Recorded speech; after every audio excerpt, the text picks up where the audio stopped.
बेटी। इस देश में बेटियों को कन्या कहा जाता है।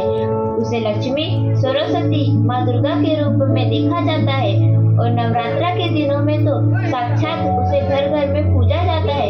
फिर क्या हो गया कि आज वह अपने अस्तित्व की लड़ाई लड़ रही है, वह अपने जीवन की भीख मांग रही है। अरे बेटी तो हर घर की शान है, उसी से घर में रोशनी है। बेटी तो घरों को जोड़ती है। तो आइए बेटियों के सम्मान में हम एक नाटक प्रस्तुत करने जा रहे हैं। इसका शीर्षक है बेटी बचाओ बेटी पढ़ाओ। मीरा, ओ मीरा, तुमने मुन्ना को कहीं देखा क्या? पता नहीं सुबह सुबह कहाँ चला गया। अभी उसने कुछ खाया भी नहीं, दूध भी नहीं पिया और स्कूल जाने की तैयारी भी तो करनी है। नहीं माँ, मैंने तो मुन्ना को नहीं देखा। मैं तो सुबह से बर्तन ही धो रही हूँ। माँ, मुझे भी स्कूल जाना है। मुझे पढ़ना लिखना बहुत अच्छा लगता है। मेरा भी दाखिला स्कूल में करा दो ना माँ। ए छोरी, बड़ी आई स्कूल जाने वाली, घर के काम काज अच्छे से सीख ले।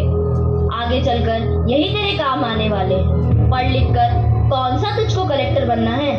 जल्दी जल्दी बर्तन साफ कर। माँ जी, मीरा को भी स्कूल में दाखिला दिला दीजिए ना, उसे भी पढ़ना लिखना जरूरी है। तू चुप कर। पढ़ना लिखना ये तो केवल लड़कों का काम है। उन्हें आगे चलकर घर गृहस्थी की जिम्मेदारी जो संभालनी होती है।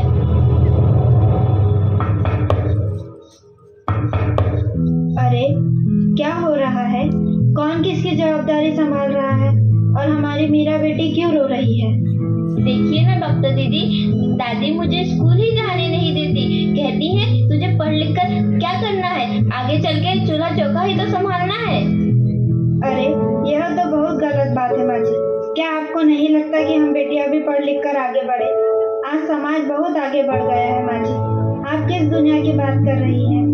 हम 21वीं सदी में जी रहे हैं। मैं आज ही टीचर दीदी से बात कर मीरा का दाखिला स्कूल में कराती हूँ। और हाँ, मैं तो यहाँ इसीलिए आई थी कि मुन्ना को पोलियो ड्रॉप दिया कि नहीं। जगह जगह इसके कैंप लगे हैं। अच्छा हुआ बहन जी आप आ गए। अब मुन्ना को पोलियो ड्रॉप भी दे देंगे और मैं इसे स्कूल भी पहुँचा दूंगी। अच्छा मीरा, अब तुम रोना नहीं, तुम जरूर स्कूल जाओगी और एक दिन पढ़ लिख कर मेरी तरह बहुत अच्छी डॉक्टर बनूंगी। ठीक है बेटा?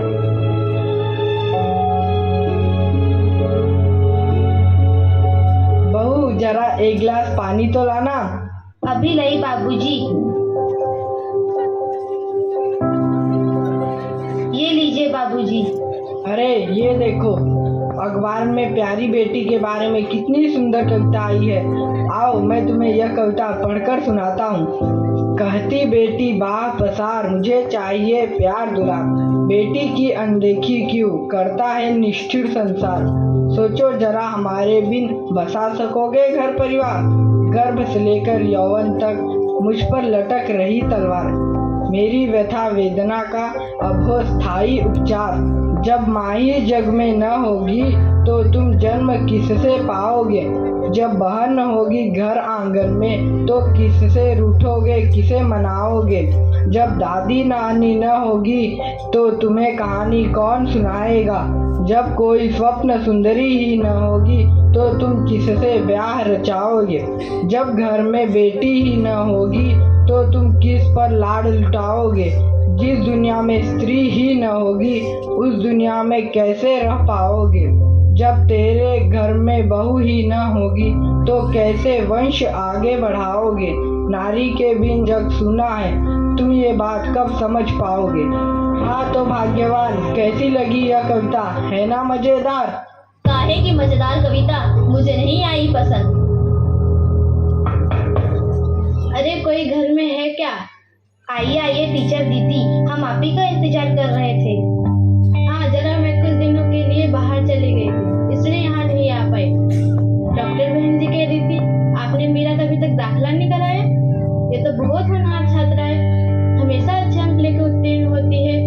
हाँ मैं भी तो यही चाहती हूँ कि मीरा स्कूल जाए, खूब पढ़े, पर मेरी यहाँ सुनता कौन है। हाँ हाँ खूब पढ़ाओ लड़की को और बाहर भेजो। जब कुछ गलत सलत हो जाएगा ना तो मुंह छुपाने की भी जगह नहीं मिलेगी। अरे माँ जी, आप कहाँ की बात कहाँ लेकर बैठ गए। मीरा को 10वीं तक तो पढ़ाई पूरी करने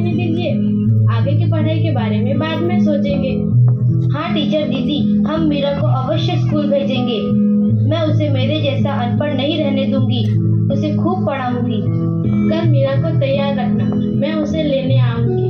क्यों दादाजी, सही कहा ना मैंने? हाँ हाँ बेटा, बिल्कुल सही कहा। मैं तो कब से कह रहा हूँ कि मीरा को भी स्कूल जाने दो। प्रणाम दादाजी। प्रणाम बेटा।